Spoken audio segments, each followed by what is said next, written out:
Welcome to Stress Adventures. I'm Paul and I'm travelling around the country to meet people with all kinds of ways to deal with stress. Oh, that's it, hug! From the physical to the mental, the unique to the unexpected. Hopefully some seals. Yeah, we did. You booked them in, did you? This is a journey into the many ways we live with stress. There is beauty in that chaos, right? This is Stress Adventures. Hi, I'm Paul. I specialise in exploring the ways that people find calm in a chaotic world. I think we are all walking around with too much tension in our bodies. I'm on a mission to discover simple, fascinating, unique and even strange ways that people manage their stress. Today I have flown to Glasgow to meet someone very special. Her name is Hannah Willow. She is the 2024 National Tree Hugging Champion of the UK. I think I can get on board with forest bathing or being in nature to reduce stress, because I grew up in the 90s and the term tree hugging, it was like an insult. I am curious to find out about whether it works. I'm curious to find out what it takes to be a tree hugging champion. I'm curious to find out what it feels like. I'm just very curious to meet her. I mean, let's face it, tree hugging is a little bit bonkers, but it has been going for many years, so there must be something about it. So who better to teach me than a national champion? I'm meeting Hannah just outside of Glasgow. She's a teacher, a forest bathing guide, a children's author and a current UK tree hugging champion. She won the 2024 competition with a barefoot dance around an oak tree, and she's now representing Britain at the World Championships in Finland. But this isn't about winning for her. She believes tree hugging can genuinely be healing. So today I'm stepping into her world. So I just arrived at this station called Château-Herault, or Château-Herault. It sounds a bit French when I say it. Anyway, I'm waiting for Hannah. It's a very cold day. It's a very beautiful day, very cold day. I was hoping it to be a bit warmer. I know that Hannah did say she was going to do a sun dance for me. Let's hope it works for this afternoon. Oh.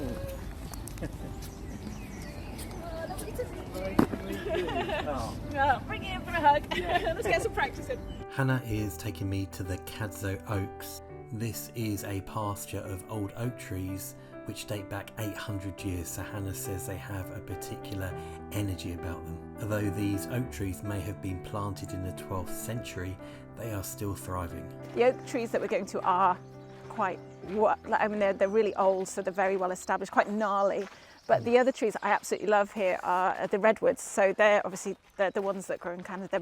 They can grow to really, really amazingly wide, very tall trees. And all those like vines up there, what's that about? The branches. That's how it grows, I guess. It's like its hair. But yeah, if you kind of come and connect with these sorts of trees, you'll notice the bark and the trunk. They're quite spongy, and just look at the textures, the shapes, the contours. Because quite often we just walk straight past them without really kind of looking at the detail of a tree. Yeah. How did you get into tree hugging? Or nature? I don't know whether I don't know if I've ever not been into nature. I don't know. It's something that I found was my happy place, was in the trees. I grew up in West Wales in a very rural, quite isolated place. It was away from any villages. It was surrounded in farmland, and from a very young age I was off exploring. My parents were very free with their parenting. Quite often I just take myself off into the woods, and that was my happy place. I would probably spend as much time outdoors as indoors, if not much more actually. So yeah, for me it was my happy place. This is very beautiful. It's an absolute, it's gorgeous woodland. A lot of it's pine trees here. You get the Scots pine, a lot of those here, right, and different types of spruce tree. But the ones I'm very keen to take you to are the oaks, because you talked about connecting with an oak tree, and these are really lovely, well-established ones. But my personal favourite is the willow. This is stunning, isn't it? Just And there's something that actually happens to your physiology when you listen to the sounds of nature. Is that it taps into your nervous system, and it really regulates it. There's something about the sound of the birds even that tells that primal version, or primal part of yourself that it's safe and that there's no predators. So it's that kind of an ancient way of self-soothing. During lockdown, we all went to the woods, yeah, and we all found it therapeutic to be in nature. Is it just about relaxing and being out in nature, or is there something specific in trees, in wildlife, that is producing or reducing the stress chemically in me or biologically? Yeah, absolutely. Yeah. So there's all sorts of things going on. Our bodies do relax a lot more when we're out in the trees, but there is chemicals that are released by trees, particularly certain types of tree, like fern trees. Pine trees release a lot of phytoncides, which are anti-carcinogenic, and so when you're breathing those in, you're actually boosting your immune system as you walk. I heard something about like hugging, right? In terms of if you hug something, then the touch points on your skin and on your chest are going to release some kind of chemical in, because just that kind of so the oxytocin. Pressure. So when you hug a person, there's something called oxytocin that's released, and you get the same chemical release when you hug a tree. So actually that physical contact with I suppose another living thing, whether that be a person or a tree, it does the same thing. So Hannah's taken me here to this beautiful wooded area full of all these different types of oak. I can see her over here at the moment. She's literally been hugging the tree now for about 5 minutes. There was part of me that thought all of this would be a bit silly, but it's incredibly calming. So welcome to the Glasgow Oaks. Wow. Sometimes I actually just like to stop and say, we're here, and say, I'm coming to see you all, and just establishing yourself as a presence in these beautiful ancient oaks. And what I find so incredible about trees is that they're the more gnarly they are, the more beautiful they always seem to be. And we're so judgmental of our own bodies, wrinkles and the changes that we go through as we get older, and yet the older the tree, the more gnarly and wrinkly it feels, even more characterful and more more beautiful somehow. So do I hug it? So the way I tend to approach it is just to build a connection. It's almost like meeting a person. You wouldn't go straight in for a hug without really kind of building that. Sometimes I like to just close my eyes and intentionally set myself up with a welcome with the tree. Say hello, I'm here to connect. And then just sometimes I bring myself in and just connect with my hands, and then if it feels right, I'll quite often just go in. This is quite a spiky one, so I might not get too close because I'll spike my face, but maybe just sitting beside it and just resting.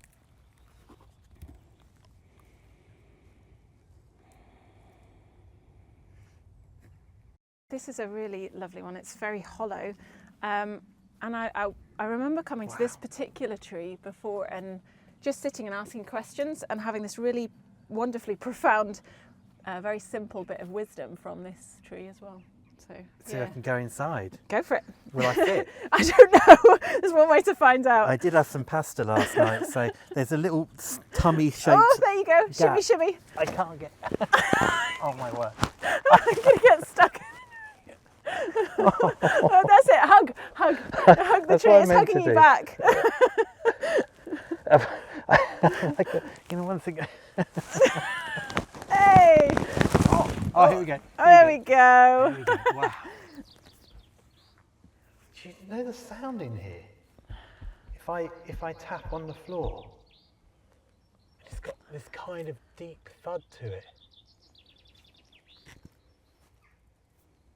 Wow.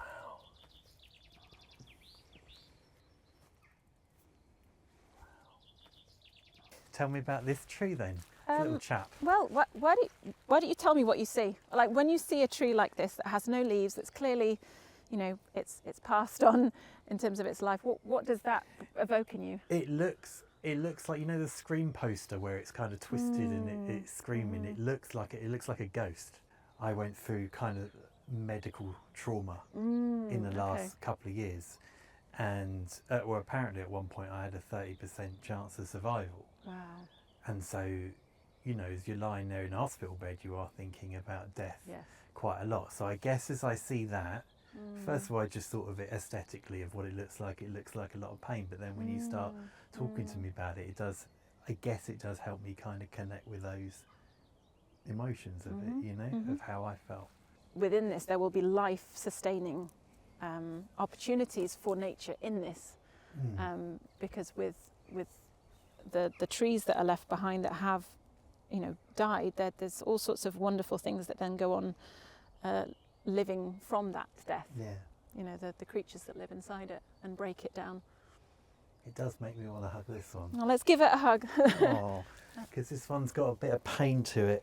I hear you, mate. Thank you for all of your life that you gave and still continue to.